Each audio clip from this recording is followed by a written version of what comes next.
আসসালামু আলাইকুম। এই যে আমরা আসলাম বহুত দূর বেড়াইতে। দেখুন এই যে শ্মশান ঘাট, আমরা এখানে বেড়াইতে আসলাম। বহুত রিক্সের কথা।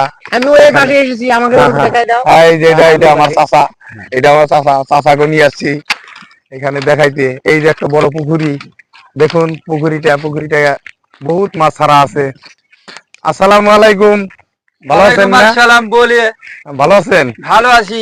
জি, আপনাদের বাড়ি কই? আমার বাড়ি হলো রাঙাপানি। বাড়ি রাঙ্গাপানি। পুকুরিটা কার? এত বড় পুকুরিটা? পুকুরিটা মরি। মাছ তো বহুত ছাড়ছেন না? সারছি সারছি 2 কুইন্টাল। 2 কুইন্টাল? এত 2 কুইন্টাল মাছ ছেড়েছেন? হ্যাঁ। বলেন কি? 2 কুইন্টাল মাছ ছাড়ছি। আমার অনেক মানুষ আসে আমার পুকুরে চান করবার। চান করতে আসে? হ্যাঁ, ও 80 বছরকার বুড়ি চান করলে 12 বছর এখন হয়ে যায়। তাই নাকি? হ্যাঁ, আমার এটা পুকুরে। হে